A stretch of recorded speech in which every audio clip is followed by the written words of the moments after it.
네, 귀한 찬양 감사를 드립니다.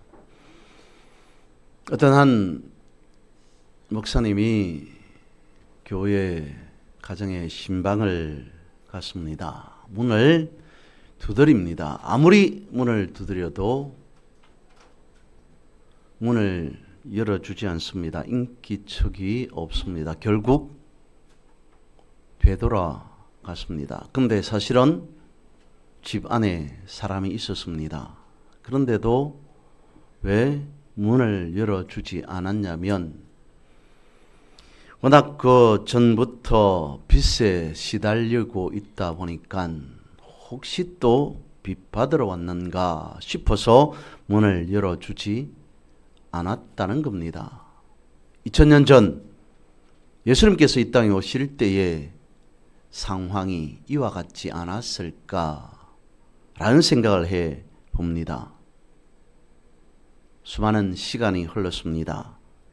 2000년이라고 하는 그 시간보다 더 많은 시간이 흘렀습니다. 오늘은 어떨까요? 그리고 곳에 이곳저곳에 성탄절을 알려주는 캐롤송과 트리들이 온통 요란하게 장식되어 있습니다.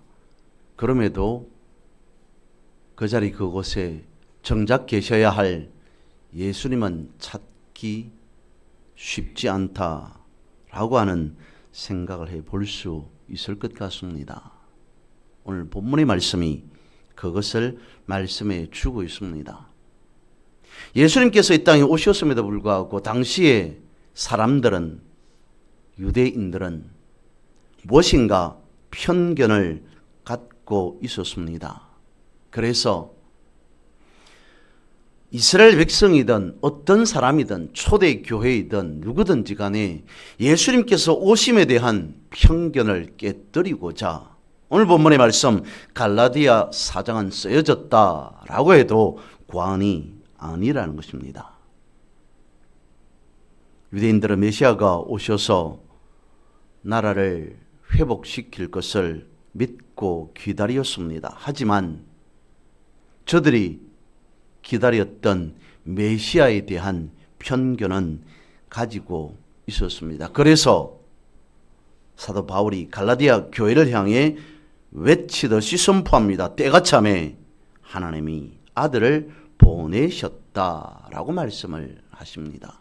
그러면 당시의 사람들이 가지고 있었던 편견은 무엇이었을까요? 첫 번째는 예수님이 오시는 때에 대한 편견이 있었습니다.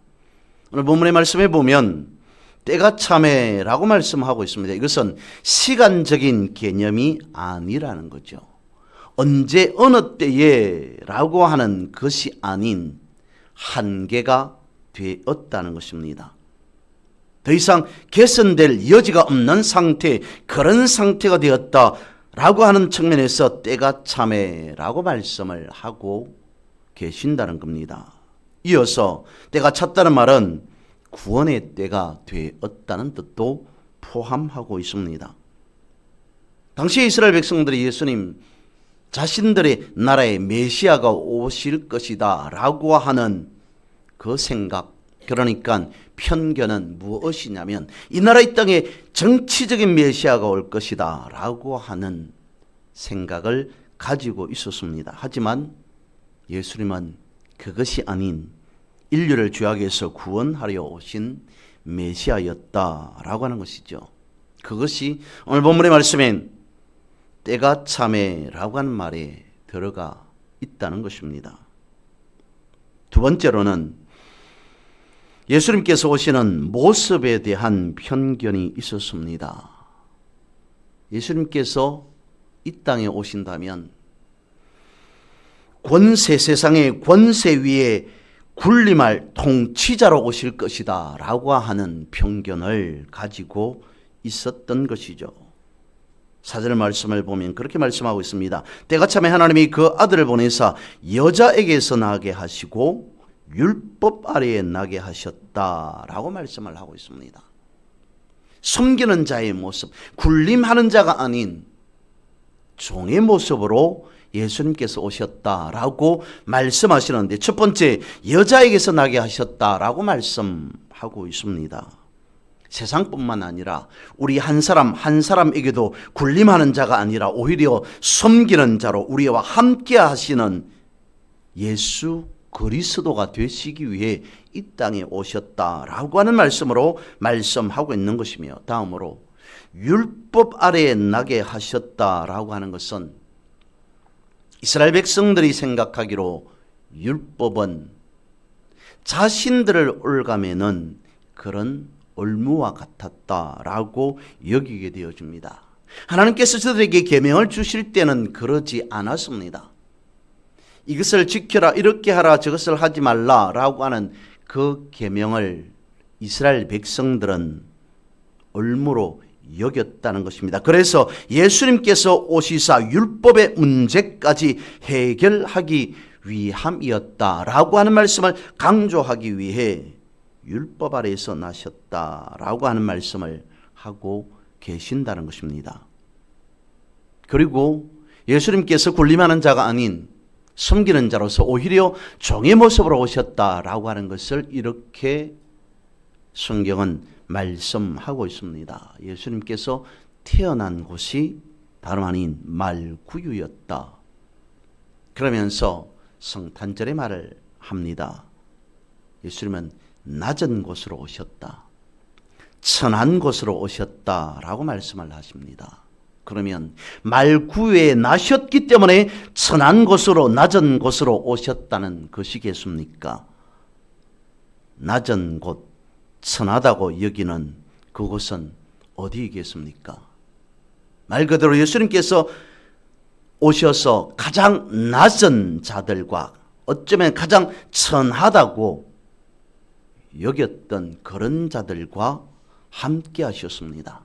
가장 낮은 곳까지, 가장 천한 곳까지 오셔서 그러한 사람들, 그러한 상태에 놓인 자들까지 사랑하기 위해서 친히 말구에서 나셨다라고 하는 것입니다. 과연 그랬습니다. 가장 낮은 자들과 주님은 먼저 함께 하셨습니다. 이것은 무엇을 의미하고 있냐면, 예수님께서 말씀하시고 예수님께서 선포하신 하나님의 나라는 높은 곳에서 높은 자리에 있는 자들에게서부터가 아닌 가장 낮은 곳에서부터 이루어지는 하나님의 나라, 그것을 말씀해 주고 있는 것입니다. 그러니까 예수님은 가장 낮은 곳에서부터의 하나님 나라를 이루고자 강림하셨다라고 하는 것입니다. 그리고 또한 예수님께서 말구에 나셨다, 가장 낮은 곳에, 가장 천한 곳에 오셨다라고 하는 것은 인간의 열악한 환경 가운데로 오셨다라고 하는 것입니다. 무엇이겠습니까? 우리가 사람이 가장 힘들어하는 질병의 자리, 가난의 자리, 슬픔과 고통의 자리로 예수님께서 오셨다라고 하는 것입니다. 그렇게 오셔서 예수님께서는 우리를 도우시고 위로해 주시는 분이시다라고 하는 것을 성경 이와 같이 말씀하고 있다는 것이죠. 여기서 세 번째로 예수님께서 행하셨던 구원에 대해서 당시 사람들은 편견을 가지고 있었던 겁니다. 5절 말씀입니다. 율법 아래에 있는 자들을 속량하시고 우리로 아들의 명분을 얻게 하려 하심이라. 그렇습니다. 유대인들은 예수님께서 이 땅에 오셔서, 즉 메시아가 이스라엘 나라에 오셔서 세상 권세자들처럼 물리적인 힘으로 세상을 뒤바꿔 놓을 것이다 라고 여겼습니다. 그런 편견을 가지고 있었습니다. 구약 시대에서 이스라엘 백성들은 하나님을 마치 절대 군주로 여겼습니다.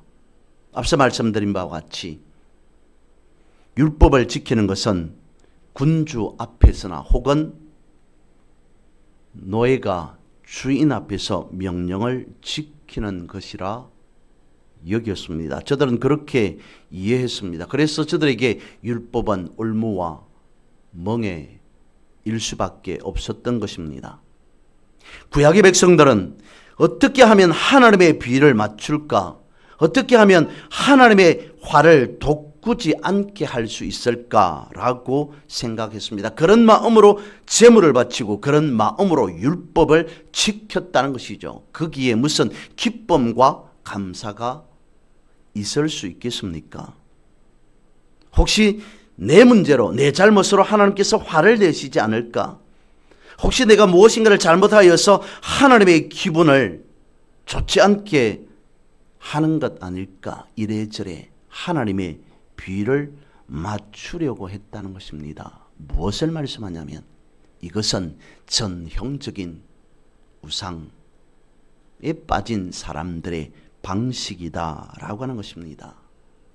어떻게 하면 변덕 많은 신의 화를 돋구지 않는 것, 그것은 우상에 빠진 사람들의 사고였다는 것이죠. 그런데 신약은 무엇이라고 말씀하고 있습니까? 오늘 본문의 말씀 5절과 7절은 두 가지를 말씀하고 있습니다. 첫 번째 하나는 속량하시어서 자녀로 삼으셨다라고 말씀을 하시며, 그 다음은 하나님 나라의 상속자가 되게 하셨다라고 말씀하고 있습니다. 예수님께서 이 땅에 오신 것은 우리를 죄에서 구원시켜서 영생으로 인도하는 것 뿐만 아니라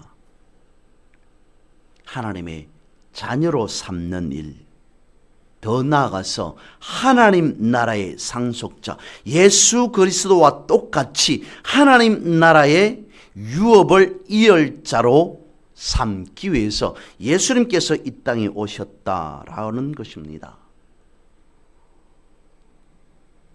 성경 신구약에서 구약을 신약의 그림자로, 그리고 신약은 구약의 완성본으로 본다면 그 가운데에서 최고는 당연히 우리가 하나님 나라의 상속자이다라고 하는 이 말씀 한 단어로 요약할 수 있을 것 같습니다.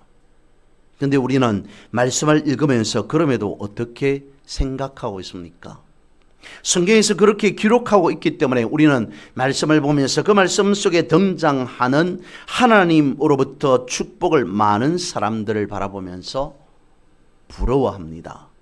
그 중에 한 사람이 아브라함일 거고요. 모세 등등. 성경에서 하나님께서 아브라함에게 엄청난 축복을 해 주셨다. 하늘의 무별과 같이 땅의 모래알 같이 자손에 대한 축복을 허락해 주시고 어디로 가든지 하나님께서 아브라함을 지켜주시며, 아브라함이 저주하는 사람에게는 하나님이 그를 저주하며 아브라함이 입으로 선포하여서 축복하는 자를 하나님께서 역시 그를 축복해 주시겠다. 복이 되게 하셨다. 아브라함을 바라보고 복의 권원이다. 그런 말씀을 보면서 우리는 부러워하게 되어집니다. 과연 아브라함은 하나님의 엄청난 축복을 받았구나.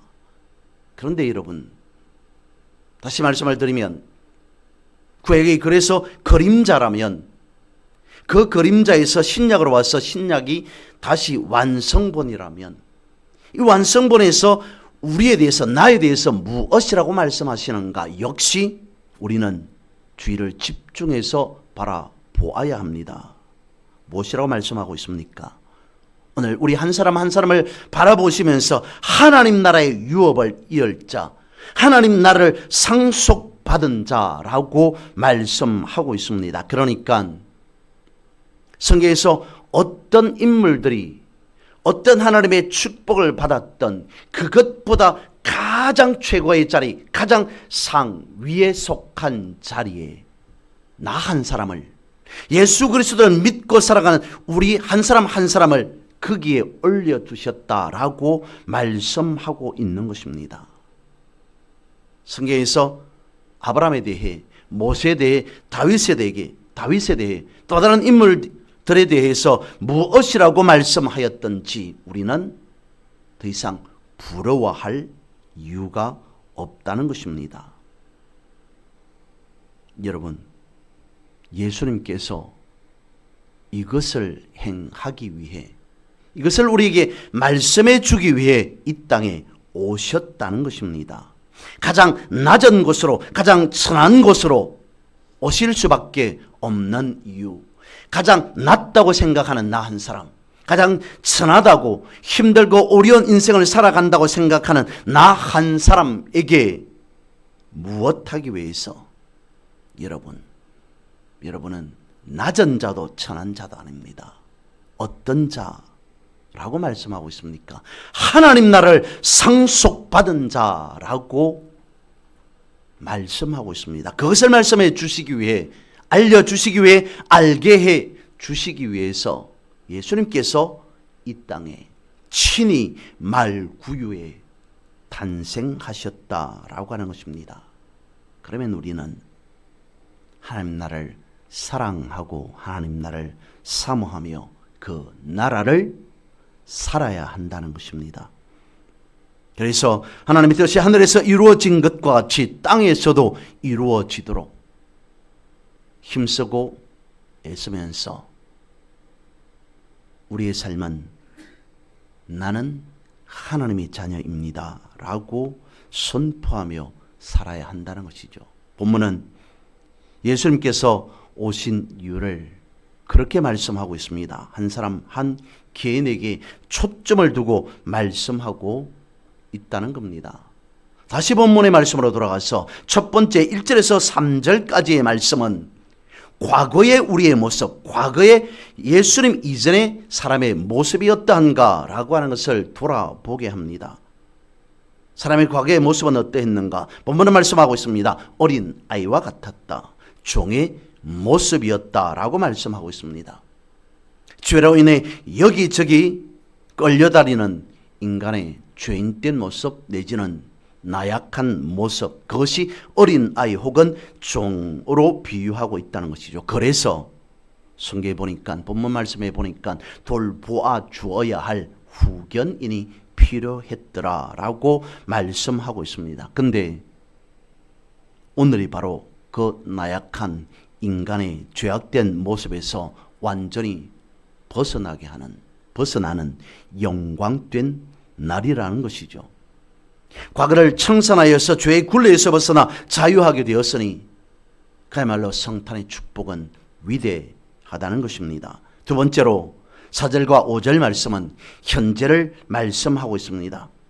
과거가 청산되었다는 의미가 때가 찼다라고 말씀하는 그 현재의 상황을 말씀하고 있습니다. 그리고 아들을 영접하고 속량받아서 어인이라고 하는 칭호까지 주셨습니다. 믿음으로 어인된 우리의 본분은 영원한 생명을 얻은 자로 살아가게 되어집니다. 이것이 오늘 우리의 미래를 이끌어갈 동력이 되어진다는 것이죠. 그리고 세 번째 6절과 7절은 우리의 미래를 말씀하고 있습니다. 하나님은 이 땅에 예수 그리스도를 우리를 위해 보내주셨습니다. 이 엄청난 영광과 은혜만으로도 과분한데 여기서 그치지 않고 성경은 본문 7절은 말씀하고 있습니다. 너희가 아들임으로 하나님의 유업을 받을 자이다 라고까지 말씀하고 있습니다. 그러면서 7절에서는 이후로는 이라고 말씀하고 있습니다. 이후로는 예수 그리스도를 믿고 살아가는 삶 속에서 우리의 미래는 어떻게 펼쳐지는가, 어떻게 약속되고 보장되어 있는가 라고 말씀하고 있습니다. 한마디로 하나님의 보호하심과 하나님의 인도하심으로 세상의 어떤 유혹이 아닌 하나님의 강권적인 강력한 권세 아래 놓인 유업자라고 하는 그 말씀의 시작이 이후로는 이라고 말씀하고 있습니다. 오늘 본문에 말씀하고 있습니다. 우리에게 때가 참에 그 아들을 보내셨다라고 말씀하고 있습니다. 그러면서 우리가 상속자가 되었다. 때가 참에 하나님은 우리를 예수님과 같이 유업이열 상속자로 만드셨다고 말씀하고 있습니다. 아들을 보내셨다는 것은 우리에게 이어질 유업까지 계획하셨다는 것입니다. 이 말씀 앞에 우리는 무릎 꿇어야 하지 않을까 싶습니다. 우리가 예수 그리스도로 구원받은 것만으로도 말씀드린 바와 같이 과분한데, 하나님 나라를 감히 우리가 누구간데 예수님과 똑같이 예수님과 동일하게 유업을 이을 자로 삼으셨다. 이 사실로 우리는 예수님의 나심, 예수님께서 이 땅에 오심을 기억해야 한다는 것입니다. 성경은 우리에게, 오늘 본문의 말씀은 우리에게 말씀하고 있습니다. 너는 누구인가? 성경은 끊임없이 지난번에도 말씀을 드렸습니다만 하나님에 대해서, 예수 그리스도에 대해서 말씀하고 있습니다. 하나님이 어떤 분인가, 하나님이 누구신가, 예수 그리스도가 어떤 분인가, 예수 그리스도가 어떤 누구인가에 대해서 끊임없이 성경 말씀하고 있습니다. 왜 그렇습니까? 오늘 내가 누구인지 알게 해 주시려고. 그래서 성경은 내가 누구인가 라고 하는 그것에 답을 얻어야 합니다. 오늘 본문의 말씀은 그 해답을 제시하고 있습니다. 나는 하나님의 자녀입니다. 나는 하나님 나라의 상속자입니다 라고 말씀하고 있습니다. 그런데 여러분, 늘상 드리는 말씀입니다만 우리는 특별히 이 말씀 앞에, 성경은, 하나님의 말씀은 우리를 통해 여러분들은 낮은 자가 아닙니다. 하나님 나라를 이어받을 상속자입니다 라고 말씀하고 있지만 우리는 그렇게 여기지 않을 것 같다는 것입니다.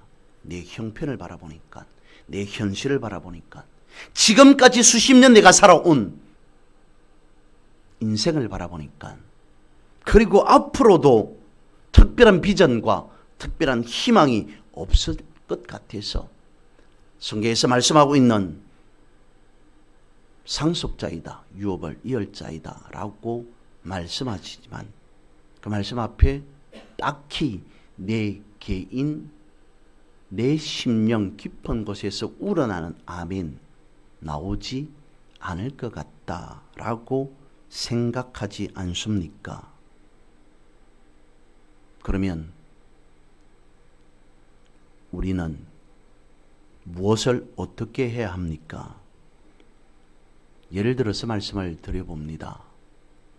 성경 그렇게 말씀할지라도 내가 피부적으로 그것을 느낄 수 없기 때문에 아닌 것 같다라고 할 때 우리는 어떻게 해야 합니까? 이런 예를 굳이 드리면 제 개인적으로 생각할 때 너무 조금 맞지 않다라고 생각되어집니다만, 하나님의 말씀, 영에 대해서, 영의 세계에 대해서 말씀하시는 것을 이 땅의 비유로 비교해 본다는 것이 너무 말이 되지 않기 때문이다 라고 하지만, 예를 돕기에 말씀을 드린다면, 예를 들어서 제가 100억이라고 하는 부자입니다. 그런데 현금을 100억을 가진 게 아니라 부동산 100억을 소유한 자입니다. 그럼에도 상속받았습니다. 100억이라고 하는 엄청난 부동산을 상속받았는데 정작 내 수중에는 돈 한 푼 없습니다. 그것은 부동산일 뿐입니다. 그러면서 나라는 사람은 지금 당장 먹고 살 돈이 없으니까 전전긍긍합니다. 여기저기에서 내가 돈 벌 수 있는 방법을, 왜냐하면 돈이 있어야 먹고 살아갈 수 있으니까 방법을 간구합니다. 그런 모습을 주변 사람이, 다른 사람이 어떻게 보겠습니까? 저 사람은 분명히 100억 자산가이다. 100억이라고 하는 엄청난 부동산을 가진 자이다. 근데 늘 언제나 가난하게 살아간다. 돈이 없어서 여기저기서 어떻게 하면 돈을 빌릴 수 있을까? 어떻게 하면 돈을 벌 수 있을까? 라고 하면서 전전긍긍하면서 살아간다. 라고 하는 것을 본다면 어떻게 할까요? 절반 정도의 그 돈을 잘라서 매매를 하든지 어떻게 하든지 충분히 융통할 수 있습니다. 아니, 절반 너무 많습니다. 10분의 1 정도만 처리를 하더라도 내 한평생 충분하게 먹고도 남을 만큼의 돈입니다. 그럼에도 나에게 지금 가지고 있는 내 손 안에 있는 현금이 없으니까 나는 가난한 자야 라고 한다면 성경 말씀하고 있습니다. 무엇이라고요? 믿는 자에게는 능치 못할 일이 없습니다. 내게 능력 주시는 자 안에서 내가 모든 것을 할 수 있습니다. 여기저기에서 오늘 우리가 어떤 자인가? 즉 다시 말씀을 드리면 오늘 우리는 예수 그리스도로 인해서 예수님과 같이 하나님 나라를 천국을 이어받을 상속자가 되었다라고 말씀하고 있음에도 나는 그렇지 않습니다. 내 삶에 지금 내가 피부적으로 느낄 수 있는 이것이 보이지 않는데, 그런 증거가, 그런 현상이 나타나지 않는데 어떻게 내가 하나님 나라를 상속받은 자라고 말할 수 있습니까? 라고 한다면 우리는 어떻게 해야 하는가? 라고 하는 것입니다. 나타나 보이지 않는다 라고 하는 것까지 예상하셔서 하시는 말씀이겠습니까? 성경 말씀하고 있습니다. 믿음은 바라는 것들의 실상이며 보이지 않는 것들의 증거가 되어진다라고 여기저기서 우리가 얼마만큼 하나님 나라에 유업받을 자인지를 설명해 주고 있습니다. 가르쳐 주고 있습니다. 나타내 보여주고 있습니다. 예수님께서 이 땅에서 하나님 나라를 당시 2000년 전에도 경험케 해 주셨습니다.